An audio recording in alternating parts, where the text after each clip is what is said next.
Pekerjaan atau kemahiran sekitar 160,000 pekerja sektor runcit bakal diubah.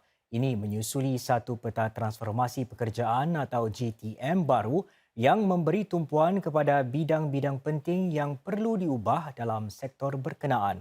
Ia juga menjadi rujukan bagi perniagaan untuk melatih pekerja menangani perubahan tersebut. Latihan bagi pekerja sektor runcit melibatkan pembelajaran menggunakan teknologi dalam bidang seperti pengurusan inventori dan tren pelanggan.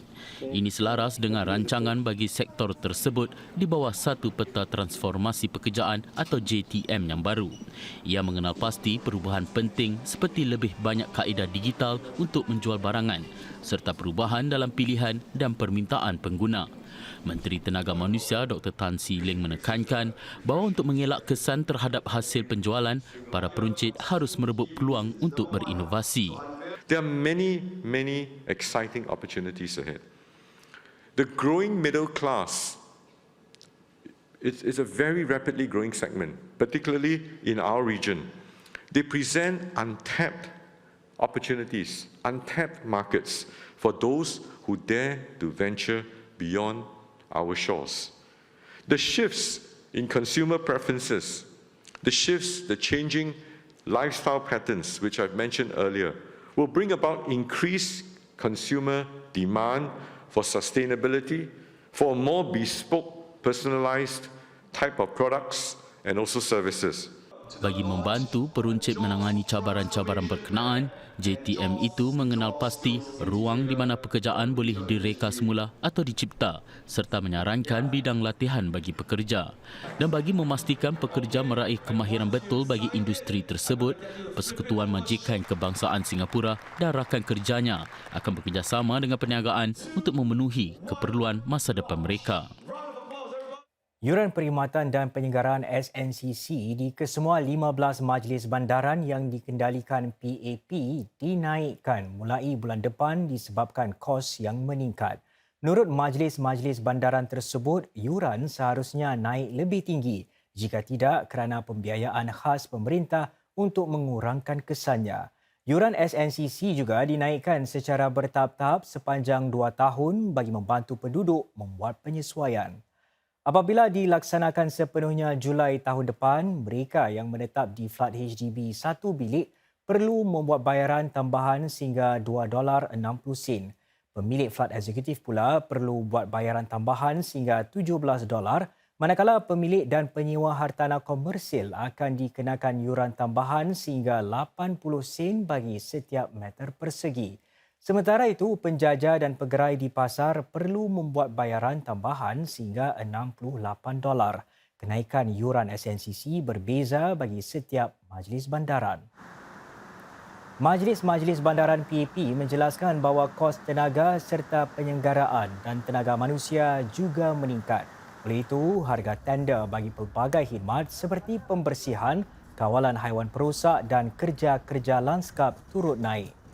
Sekiranya yuran SNCC tidak dinaikkan, majlis bandaran akan berdepan defisit. Ini bermakna ia akan perlu menggunakan dana yang diketepikan untuk urusan jangka panjang.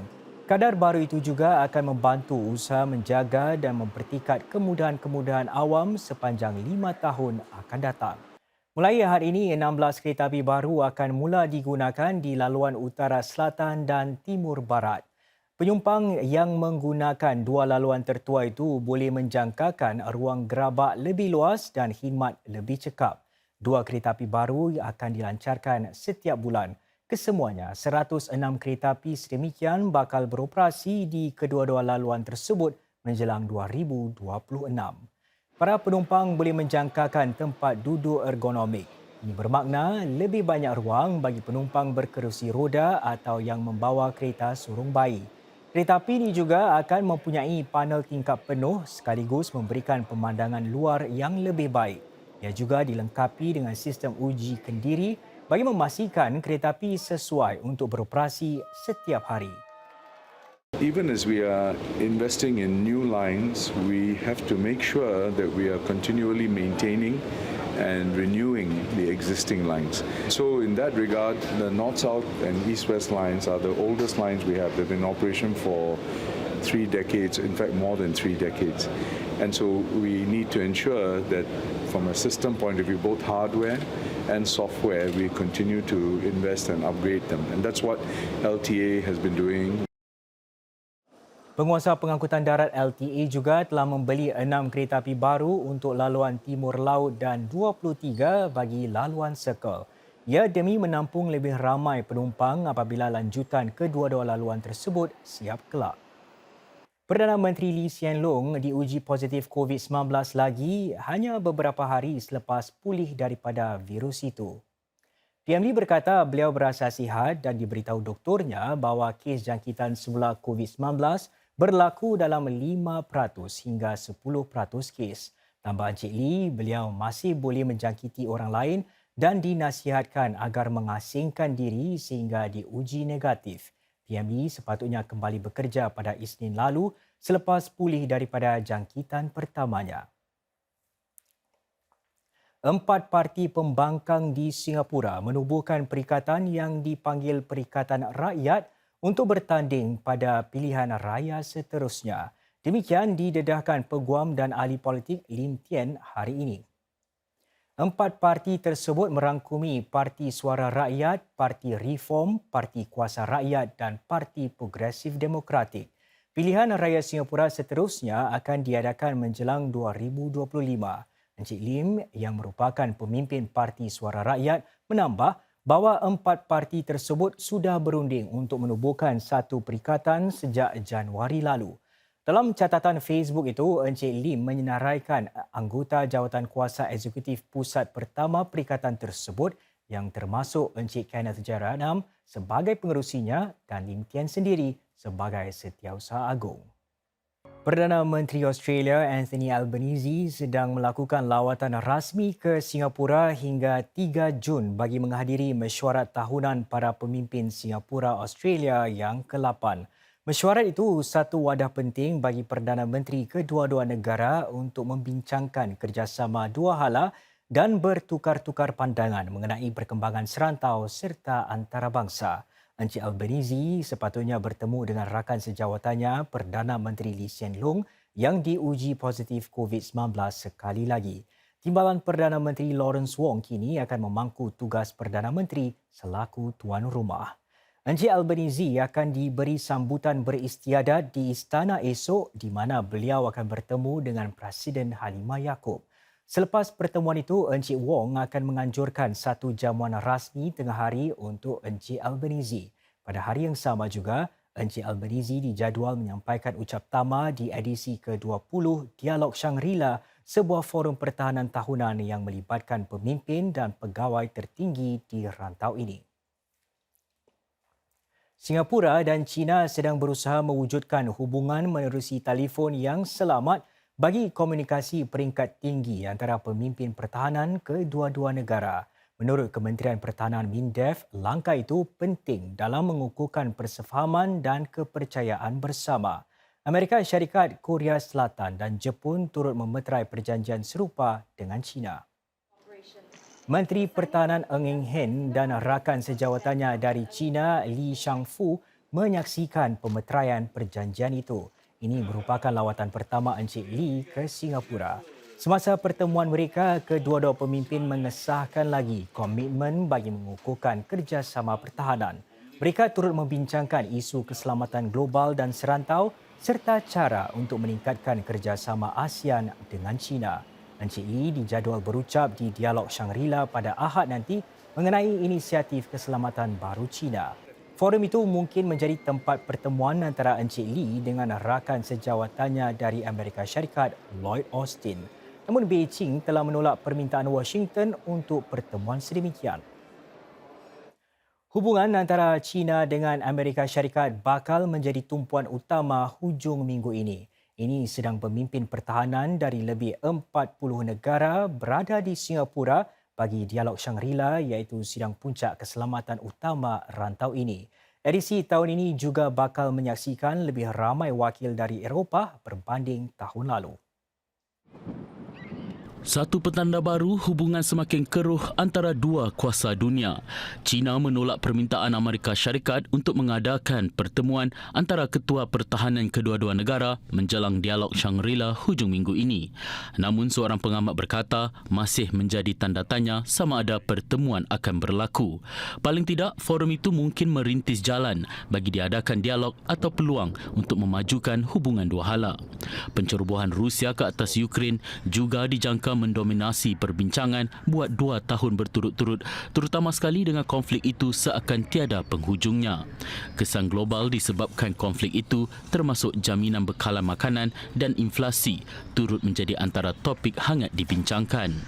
Dalam pada itu, perbincangan turut tertumpu pada isu keselamatan baru seperti ancaman kegiatan siber dan teknologi seperti AI serta pertumbuhan pesat senjata nuklear.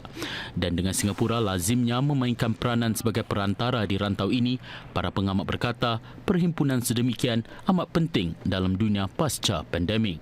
Acara 3 hari itu bermula esok. Pihak berkuasa telah mengerahkan pegawai penguatkuasa untuk mengambil tindakan lebih tegas ke atas mereka yang gagal memulangkan dulang dan pinggan mangkuk terpakai di tempat-tempat makan. Pesalah kali pertama akan diberi amaran bertulis manakala pesalah berulang dikenakan saman atau diheret ke mahkamah. Dalam tempoh hanya sejam di pusat penjajah ini, pegawai penguatkuasa Tan Kuan Chin telah mengambil tindakan ke atas 4 pesalah. Ini atas kesalahan gagal memulangkan dulang dan pinggan mangkuk mereka selepas makan. When I approached them and asked for particulars, they complied instantly lah. Yeah, and they claim that they are in a rush for time, so they didn't return the tray. But I told them that that's not an excuse lah. Langkah terbaru ini merupakan sebahagian daripada usaha penguatkuasaan terhadap pelanggan yang tidak membersihkan tempat mereka makan yang diistilahkan sebagai menyepahkan meja. Pegawai berpakaian preman dikerahkan ke pusat-pusat penjajah, kedai kopi dan pusat makanan di merata Singapura. Mereka membawa tablet dan kamera kecil untuk merakam interaksi mereka. Because we are in covert attire, most of the people don't know that we are here to observe them lah. So that's, in a way, it's actually better for us to catch people who think that they can leave behind and walk away, thinking that there's no enforcement officers around. Pesalah kali pertama akan diberi amaran bertulis, manakala mereka yang sudah mempunyai rekod akan dikenakan denda atau didakwa di mahkamah. Tujuannya bagi meningkatkan kebersihan serta menggalak tanggungjawab sosial dalam kalangan masyarakat. Langkah lebih ketat itu juga bagi memastikan segala usaha baik anggota masyarakat tidak dicemari segelintir yang tidak bertimbang rasa. Menurut NEA, mereka yang lanjut usia, golongan kurang upaya dan kanak-kanak dikecualikan daripada tindakan tersebut. Namun penjaga mereka seharusnya membantu. Saudara, pernahkah anda terfikir bagaimana surat dihantar? Anda kini boleh mendapatkan jawapannya dengan mengikuti satu lawatan berpandu di kemudahan memproses surat SingPost di Paya Lebar. Ia adalah sebahagian daripada kegiatan SingPost tahun ini sempena ulang tahunnya yang ke-165. Para pengunjung boleh melihat bagaimana surat dan bungkusan diasingkan mengikut saiz dan kawasan pengiriman. Lawatan sepanjang setengah jam itu diadakan dari esok hingga Ahad ini. Peserta juga boleh cuba menjadi postman melalui permainan seperti membaca alamat yang ditulis dan meneka berat bungkusan yang ada. Mereka yang berminat juga boleh membeli stem yang tidak lagi dihasilkan dan cenderamata lain. Semasa majlis pelancaran siang tadi, pihak SingPost digesa untuk terus berinovasi dan menyesuaikan diri di tengah-tengah gangguan perkhidmatan. With smartphones, fewer of us see the need for mail services, writing letters. But opportunities in that also emerge. More of us are now expecting very convenient deliveries for necessities and parcels. And in the last financial year, your e-commerce logistics revenues grew and accounted for more than 40% of your domestic business. It also means these challenges and these opportunities also mean that SingPost has to continue to innovate to stay ahead of your competition.